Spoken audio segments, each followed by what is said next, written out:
Clydel, I hope I pronounce it right. M. Rondaris, Senior Vice President for Academic Affairs. Of course, our beloved President, my boss, used to serve him and as Undersecretary in Department of Social Welfare, Secretary, President of PLM, Professor Emmanuel A. Leco. To the Board of Regents, nandito lahat. At sa ating pinagmamalaki kong Dean Angeline Alabastro.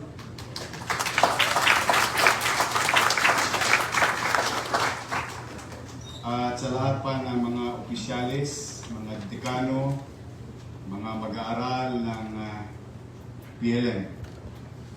Good morning. At sa mga teacher, welcome back to PLM.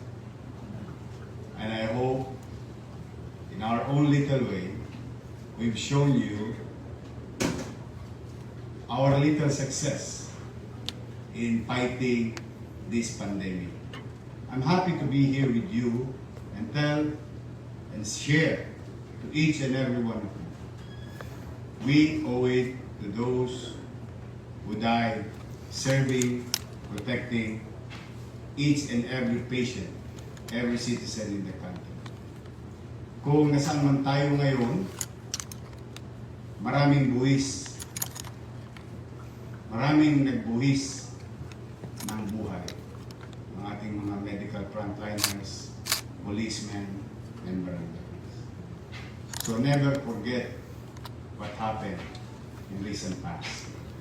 It's hard, not easy, but at least masaya kami na itawid natin ang 2 milyong mahigit na mamamayan sa lungsod ng Maynila at 3 milyong mahigit na mamamayan dumadako sa lungsod ng Maynila. At sa inyo, mga mag-aaral, parang hindi kayo excited na bumalik ng face-to-face. We should go back to normal. Pasalamat na lang tayo sa Diyos. Technology is on our side during pandemic time. So, our needs para sa ating kinabukasan sa pag-aaral, nagamit natin ang mga makabagong teknolohiya sa panahon natin. I don't know what happened in 1918. There are limited things written about during those era when the world also suffering pandemic, but at least masaya tayo, nakaraos tayo. At kayo na mga mag-aaral, I'm happy for you and also UDM and the 300,000, just so you know, who survived their academic needs through the leadership of Dr. Magdalena Ling. In our own little way, extended materials, equipment, access for the past 2 years of education. Now, we must move on. We must face some, please, tolerable risk, quantifiable risk, because we cannot live lagi na lang tayong natatakot o lagi na lang tayong kinakabahan. We must face this together, and we have learned so much already on how to survive this pandemic. At huwag naman kayong mag-alala, yung COVID hospital, baka gusto niyo pong ma-meet sa fully air condition 349 bed. Kung meron po kayong breakfast doon, lunch and dinner, restaurant.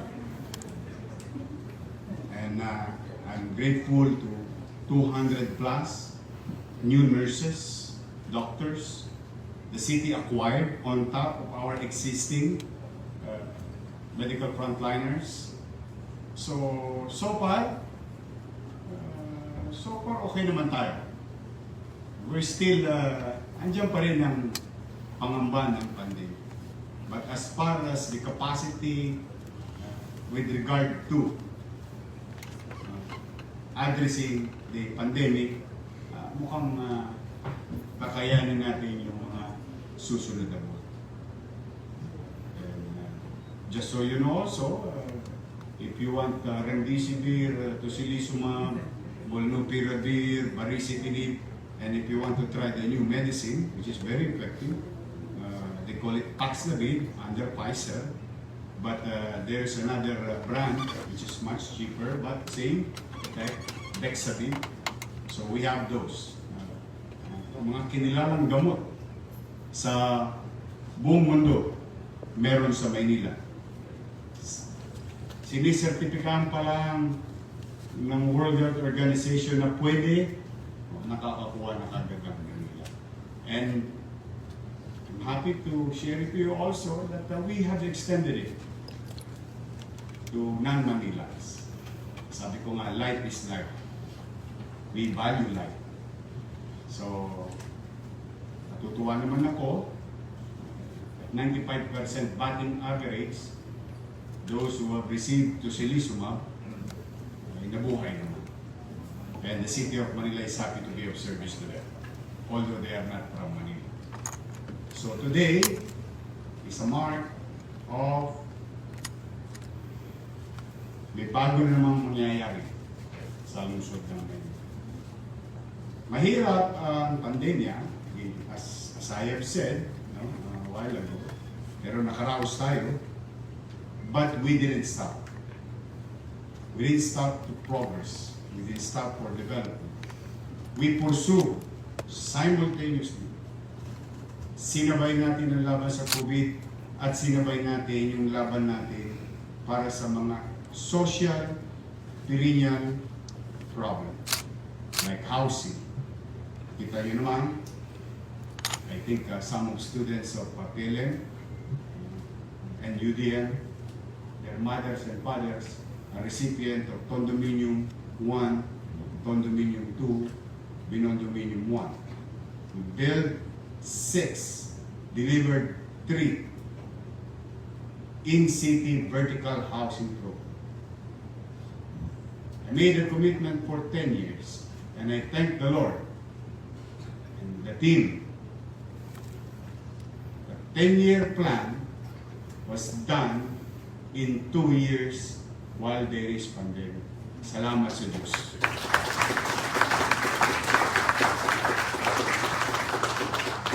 In the coming months, you'll see San Sebastian residence, 20 story.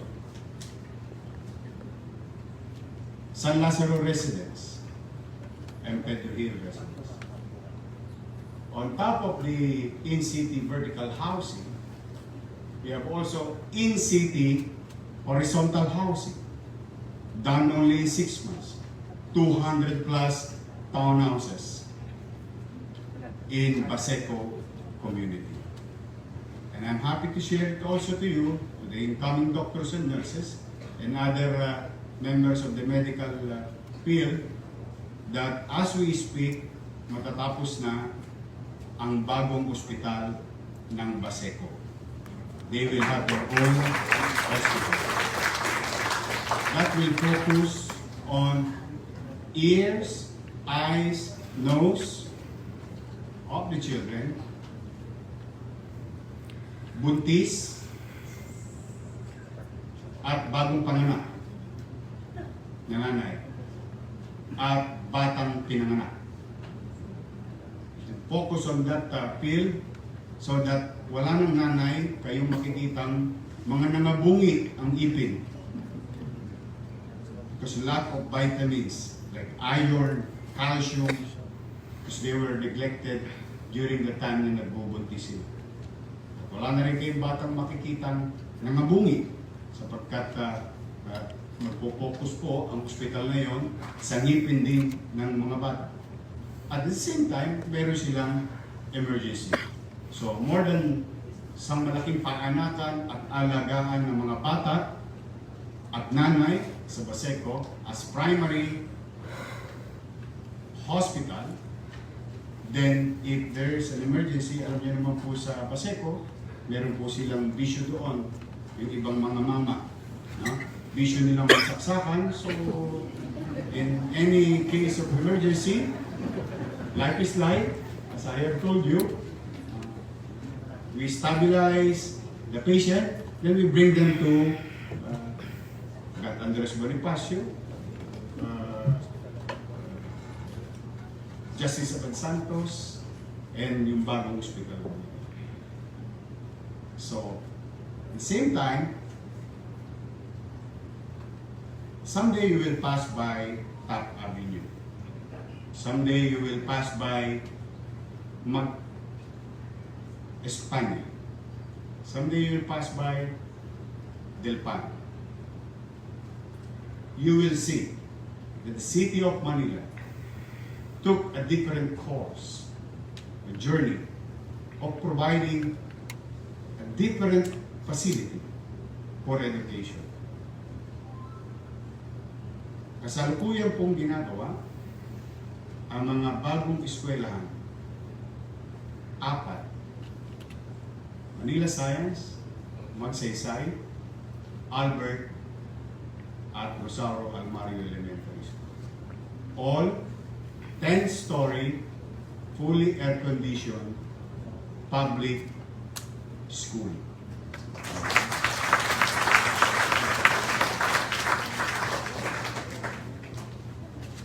And I will make you feel and see and experience what my children experience.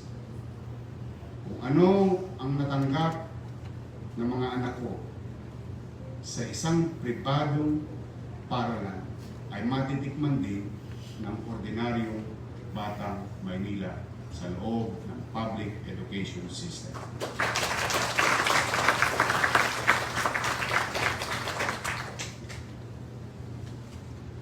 And I hope you visited Manila Zoo. I hope. Pero by this time, magbabayad na po kayo.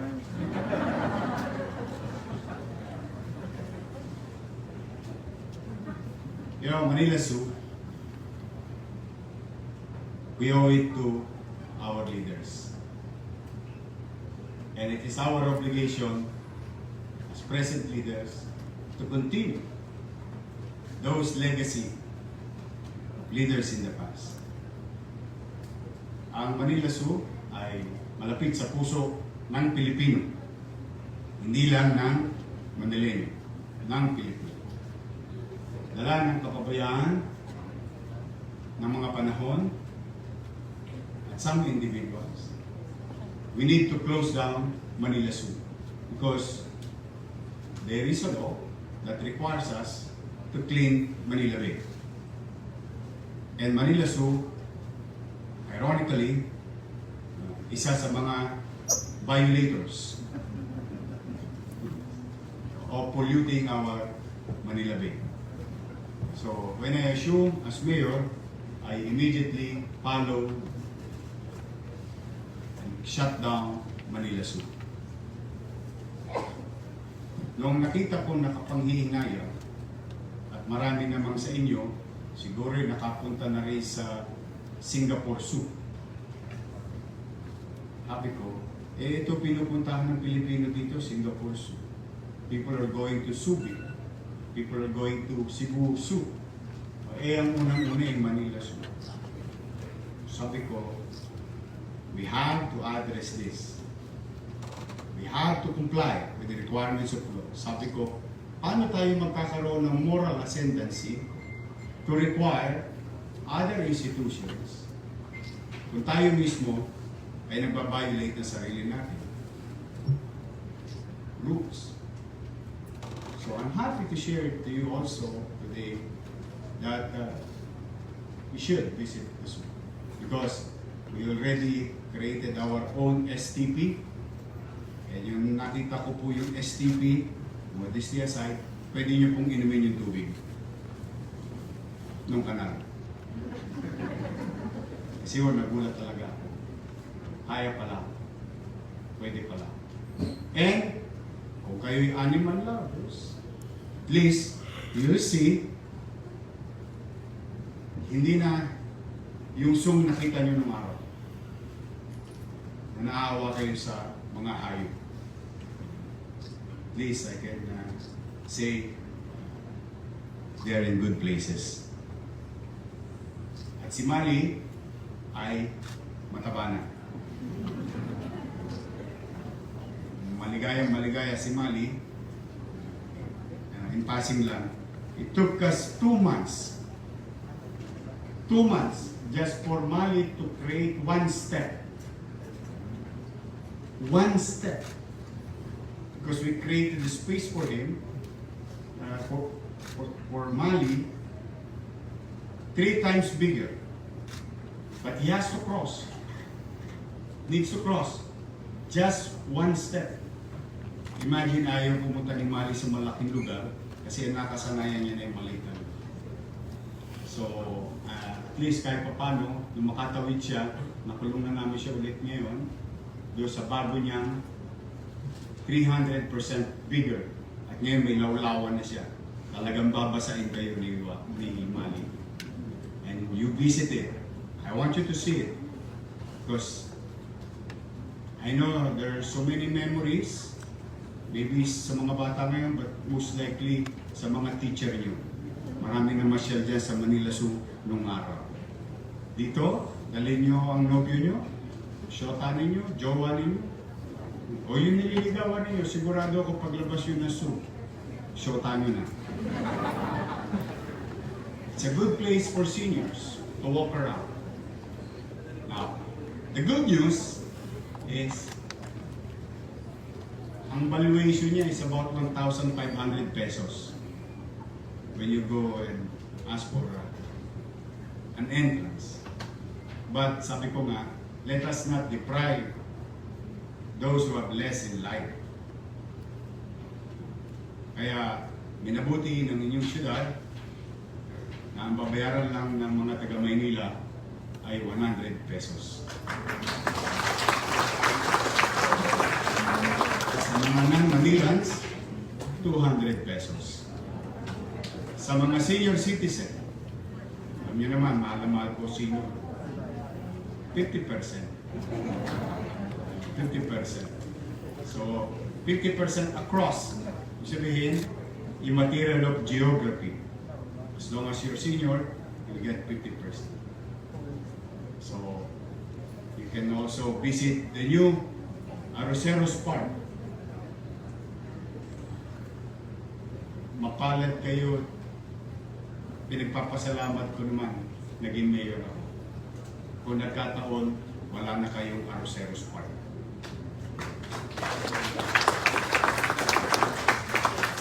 Just for the record.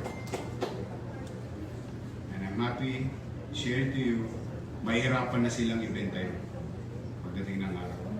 They need a unanimous vote of the City Council for them to dispose of. But, hindi lang siya naproteksyonan ng inyong syudad.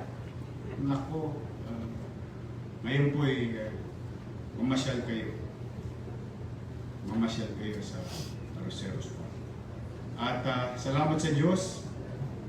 Although hindi namin control, we don't have control of Metropolitan Theater. At salamat sa Diyos, hindi po nasunog yung Metropolitan Theater.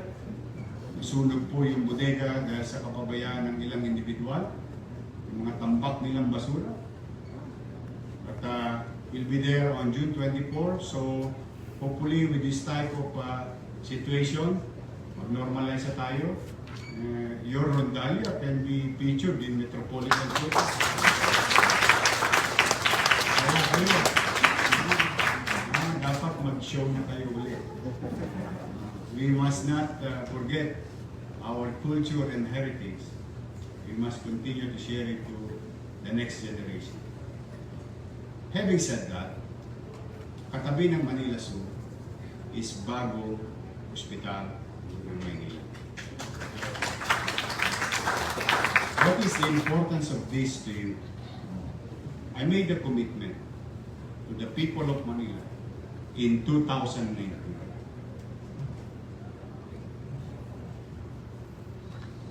Noong una, sa dami ng kinuwento ko, with all honesty, sa dami ng kinukwento ko sa tao na mga gagawin, ayaw na akong paniwalaan ng tao. Because it's too good to be true. But I don't know. I don't know with some people,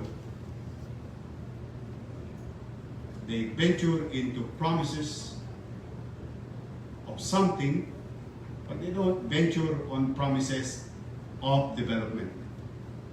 Sa kung ano yung ba yung matanganan, yung immediate, mas paniniwalaan nila. But, salamat sa Diyos, binigyan ako ng pagkakataon. So that's why, we tried to be true to our words. When I said, in 2019, that we are going to build a new hospital ng Manila, and as I have promised, without you knowing it, we will convert the old building with due respect to. And I want you to inculcate it in your mind. Never ever forget those people. Wala kayo lahat dito, tayo lahat dito, kung wala si Mayor Lacson at si Mayor Villegas. That is a fact. You owe it to your city government. You don't owe it to anybody. It is your city government. And in fact, you should be proud being part of the institution that PLM became a symbol to all local government units. Pinakikita niyo pamantasan Luzon ng Makati, pamantasan Luzon ng Malabon, pamantasan ng kung ano ng syudad, yan ay dahil sa pamantasan Luzon ng Manila. So as a matter of respect to Mayor Lacson and Mayor Villegas, who created the idea and fulfilled the idea, we will maintain the old building. We will make it fit. Iririgalo natin sa pamantasan Luzon ng Manila na gagawin na natin pamantasan Luzon ng Manila College of Medicine.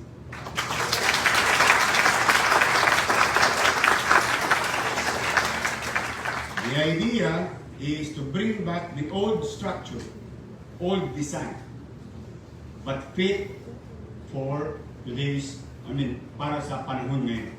Kaya, umanatag kayo, mga mag-aaral na doktor, nurses, PT, you will have a better space, place. And at the same manner, spit away na lang din yung bagong ospital ng Manila. The bagong ospital ng Manila will be inaugurated on June 24 so that the transition of the administrative function of the hospital will push through, and naturally, the function as a hospital within the year, magamit na. While we're doing that, the transition for PLM, making it fit, and physically fit yung building para sa inyo, ay yun po ang mga susunod na mangyayari.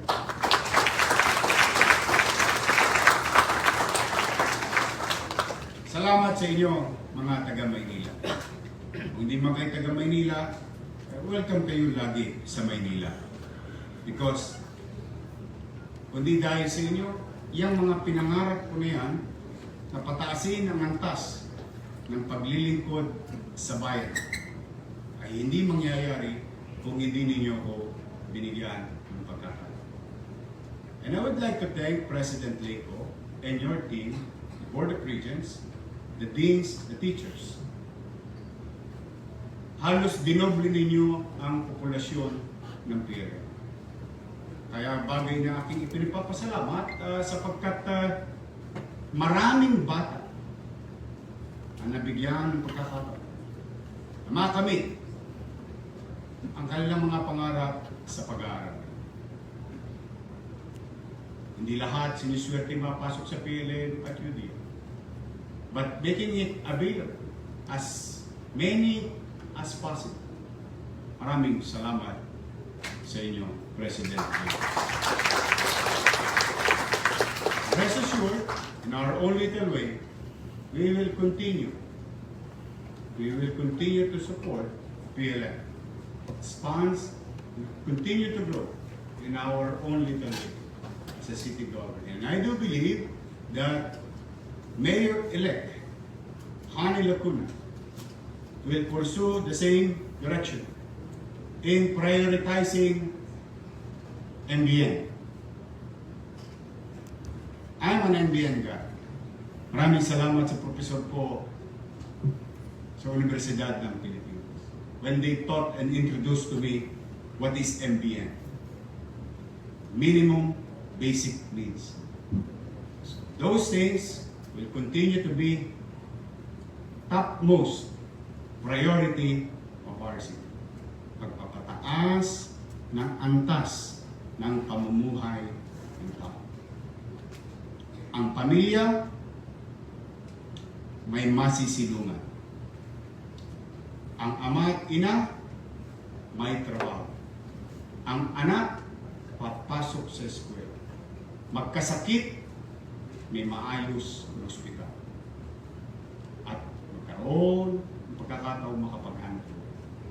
Other than that, obligasyon mo na yan sa sarili mo. Like you, as students, salamat sa city government.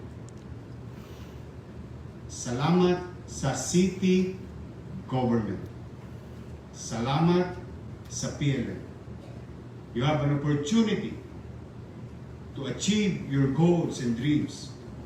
But we are not the one who's going to answer yung mga asignatura ninyo. Kaya huwag ninyong sasayangin ang pagkakataon nyo. Kayo'y nabigyan ng pagkakataon na makapag-aral dito. Sapagkat sa kabilang dako ng lalampasigan, may mga batang kasing edad ninyo hindi pinapag. Hindi sinuswerteng makuha yung swerteng nakuha. So I do believe in you. But lastly, if I may share this to you, as human being, not as a mayor, you know, gusto ko kasi lahat kayo magtagumpay sa buhay. So I'll share you one thing. Kasi ako'y hindi pinalad na magkaroon ng magulang na may gintong kutsara sa bibig. Hindi kami pinalad na magkabahay. Hindi kami pinalad na magkaroon ng masarap na healthcare system noong panahon ng mga taon na ito. Lahat ng sarap sa buhay ipinagkait sa akin. Wala rin akong kapatid. Meron akong kapatid sa labas. Ako po yung anak sa labas. Lahat sila, maayos naman sila, ngunit hindi katulad naman. So lahat ng napagkait sa akin, ayaw kong ipagkait sa iyo. Kaya minabuti ko sa panahon na ako'y nabigyan ng pagkakataong baguhin ang buhay ng tao, sa maliit ko kaparanan, 24 oras. I hope we did our part. But let me share you one thing. You want success? Kayo ba lahat dito nangangarap maging successful? Yes. You may have all the PhDs in this world. Believe me. You may have all the corona sa buhay. You may have all those things, PhDs, MBAs, name it, Harvard, Oxford, MIT. You may have all that. And don't expect or don't think you're the only one who has that. Marami rin meron nun. So, what is the difference between you and them? Kung gusto nyo maging successful,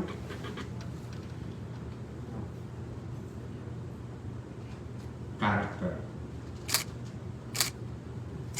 Value your character. Yung pag dinala niyo yun sa realidad ng lipunan, if you know how to value whatever you have, you know how to value yourself, you know how to value your character, maniwala kayo at may mararating kayo sa buhay. You don't let anyone change you because of what they taught you. They change you academically, that's good.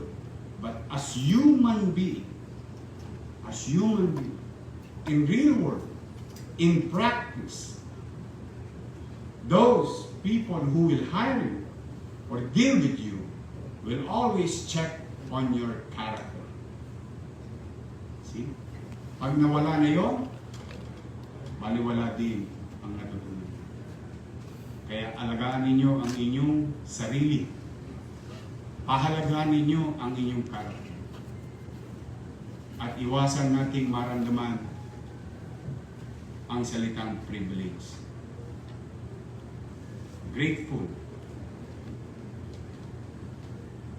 Ang hindi lumingon sa pinanggalingan ay hindi makararating sa paratoon. And I hope I've shared you something. And someday, I'll see you sa intersection. 47 years old pa lang ako. Magpapangi-pangita pa tayo. And you tell me on what I have shared to you on how to reach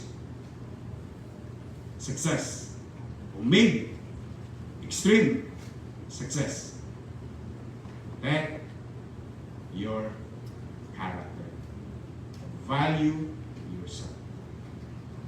Value things. At huwag kang maging BBS. Ano yung BBS? Believe na believe sa sarili. He who has questioned is a fool for that moment. He who does not is a fool forever. Confucius said, not me. So, kaya gusto ko kasi, may mga ISKO Moreno pa, galing sa Scotland, galing sa basurahan,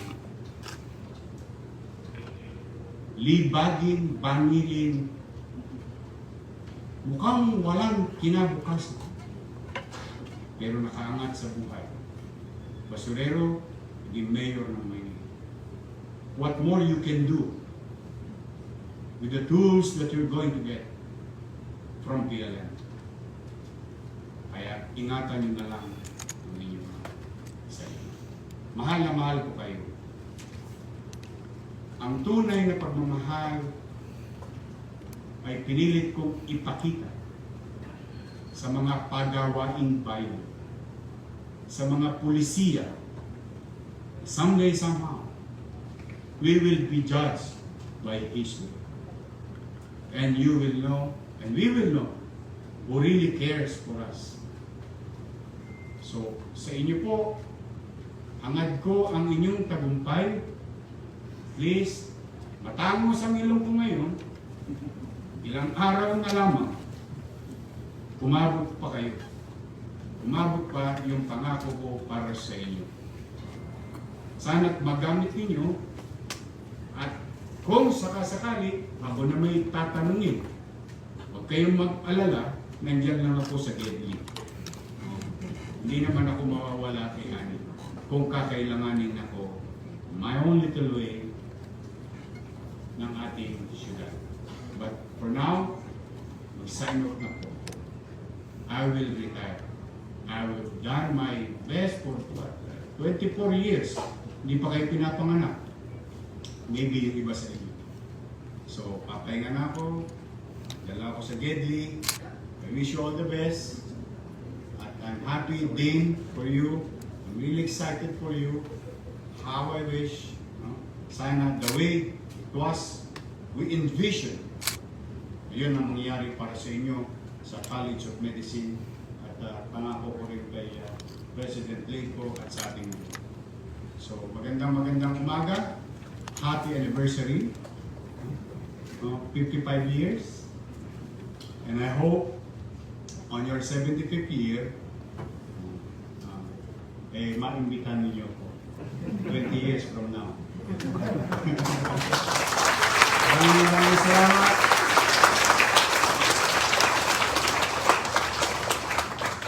I love you.